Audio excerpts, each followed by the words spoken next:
Yes, boys, hope you're well. Welcome to another video. Today's video, we're going to talk about bulking, how to actually run a off-season, a gaining phase, and how to gain as much muscle as possible without gaining much fat. Now, I only have 11 minutes of storage on this SD card, so I'm going to make this very, very quick and pretty much tell you what I wish I knew when I first started, because at the end of the day, everyone wants to grow as big as possible, but a lot of people do it wrong. And what this means for their overall physique development is there's a lot of time wasted, and a lot of it is not productive. Why? Because they spend more time dieting and losing fat, which actually does not progress your physique. That just cleans up areas of body fat to make you look better, to make you look more aesthetic, which is very, very important, but that's not true physique development. Physique development is where you grow muscle, right? That's where actual change occurs. If you're gaining fat, then removing it, and gaining fat, and removing it, you just, one step forwards, one step backwards. You're not doing anything crazy here, okay? So I'm gonna give you 3 to 5 steps that you can pretty much note down right now, if you listen very carefully, that will actually allow you to build the best physique you've ever built in your lifetime and grow as much muscle as possible, okay? Bold, promise, I know. But this comes from experience. Now, first thing I would say, listen to this very, very carefully. If you are someone who is 15% body fat or so, and be harsh on yourself here. Stop saying you're 10% body fat when you're not. Go buy some body calipers, go do a scan, fasted, properly, or compare yourself to some pictures and actually find out what your true body fat is, okay? Chances are it ain't sub 10%. It's very, very rare that I see a client come in and they're sub 10% body fat. Most clients will always go on a cleanup phase to begin with. And the reason you do this is, number one, it's a small win to begin with, okay? No one wants to stay in a prolonged off season already fat. And second of all, the cap we're aiming for is 18% body fat. We're not trying to go over 18% body fat, right? So if you're 15% already, you've got only 3%, you've got a 3% body fat window, which means you're probably gonna have to start dieting 1 month in. So first off, clean slate. Imagine you're this marble rock structure. We need to carve it. We need to get you absolutely shredded. Now there is a caveat, which I will tell you, but really we want to get as lean as possible. 7-8% body fat, that'd be pretty cool. Get shredded, okay? Now the reason you do this is because, one, you're gonna love the way you look, and two, you've got a much, much larger runway to actually spend in an off season, in a gaining phase, gaining as much muscle as possible, which is the most important thing. Most people, the biggest mistake they make, and the mistake I made, is they start off in a position of too much body fat. And what that means is they can't spend enough time in the gaining phase, which we need to do. We need to spend time in that phase to actually make it productive and gain some actual tissue, get stronger on our lifts. If we're just doing a little bulk for 2 to 3 months, and then we're not actually increasing our lifts as much, we're not getting stronger, and we're dieting because we don't like the way we look, we're not very, very productive. Not to mention, if we're carrying too much body fat and we keep spending a lot of time in that phase for too long, your food partitioning, your insulin sensitivity, your testosterone levels, you become estrogenic after fucking 20% body fat. It doesn't work. You're no longer anabolic, okay? So first off, rule zero is clean up all the body fat.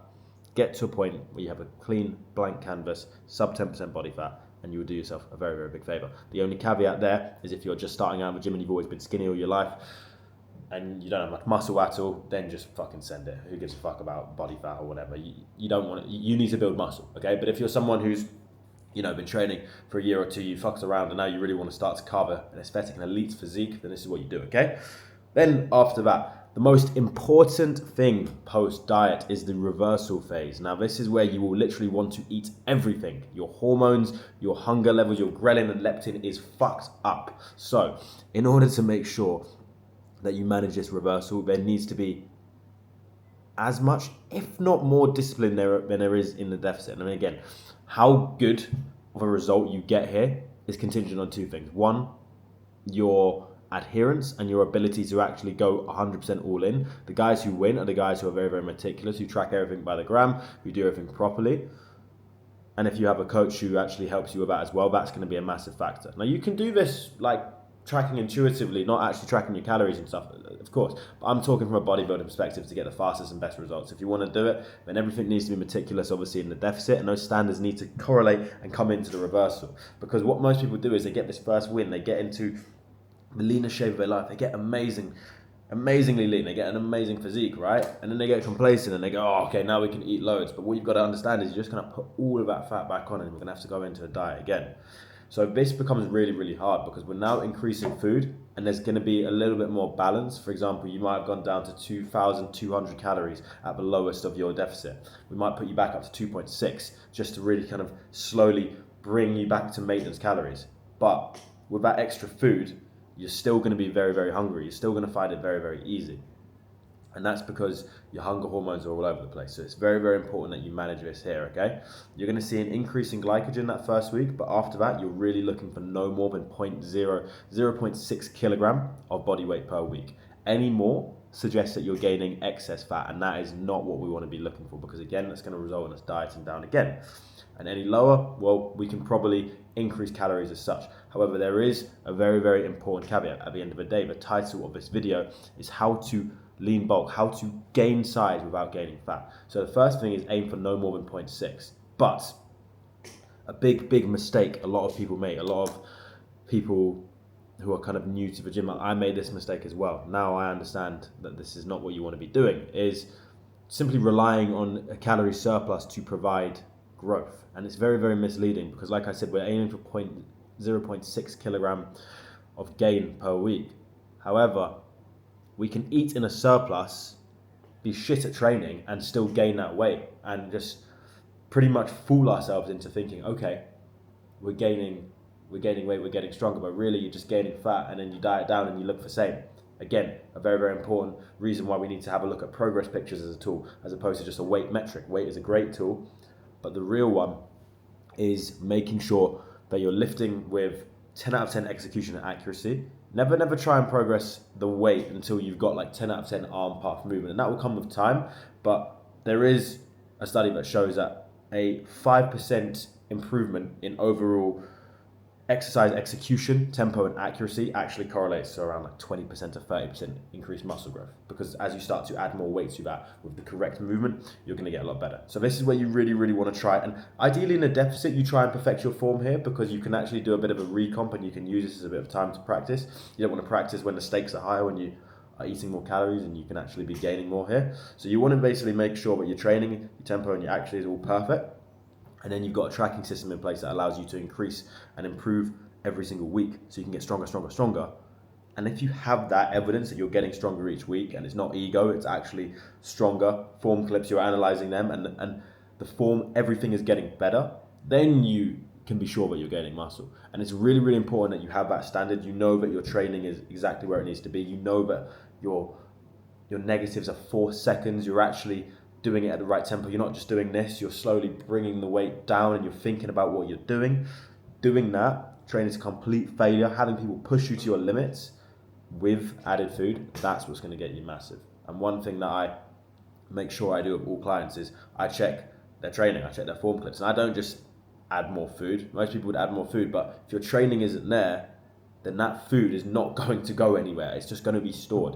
The training needs to be there first. And I've got a bit of a harsh standard. I learned this from my coach. He said, no form clips, no food. I literally say to people, I've got one client, and in fact there's a few of them actually, who sometimes don't send form clips. And I say, look, bro, we're going to stay here for a long time until you start sending me form clips. Because until I see them, I'm not increasing your food. Otherwise, you're going to complain to me and you're going to gain loads of fat. So the most important thing is have the training in place and then start to add food. And then essentially what you're trying to do, right, is you're trying to milk that 0.6 kilogram until you see that plateau. The way I personally like to do it, I like to track my weight every single day and I go off averages across the week because daily fluctuations can occur due to sodium levels, due to the amount of water consumed, the amount of water you are holding, due to the level of cortisol in the blood. If you are very stressed, you will hold on to more water. If you're training late, that can result in more inflammation, which can change the weight. There's a whole host of things, which is why we need to look at weekly averages and look at the trends. And if the weekly averages suggest we're gaining 0.6 each week, then you're pretty good to go. If that's starting to taper lower, then it's a case of, we should probably increase the calories or so. And the way you want to do that is by increasing carbohydrates. Personally, what I like to do on a training day, keep my protein pretty standard, around 200 or so grams.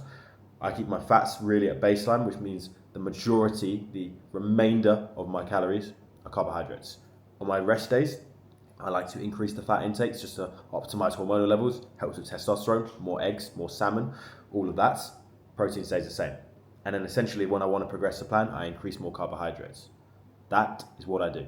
And I rinse that until we get to around 18% body fat, which I'm probably getting towards. And that's been around 4 months now. I'll probably do a quick cleanup and then go again. The reason why you like to do a quick cleanup sometimes is because essentially once you've been in a phase for too long, insulin sensitivity drops. What that means is essentially your body gets very bad at partitioning food. You become less anabolic. The carbohydrates don't really go towards muscle growth. The protein, all of it, it doesn't really, your body doesn't work as well. Things just get stored as fat. So sometimes it's good to basically bring things back to baseline, and you do that with a quick cleanup phase. Now you can rinse that and repeat, but really what you want to do is stay in that phase for as long as possible. So 3 to 4 months, stay in that phase, stay productive, clean up, go again, so on and so forth. Follow those tips. That is an 11-minute video. If you have any questions, please do let me know. But that's pretty much what I would do, and that's exactly what I'm doing now. I am dieting October, November time. I started May, and we'll see how much we've gained. Other than that, that's pretty much the video. I wanted to keep it short and sweet. I'm also running out of storage. So that is today's video. If you have any questions or you want to see more information on how to bulk up without gaining fat, please do let me know. Other than that, I need to go to the gym. Big bench PB inbound. Catch you on the next one. Safe.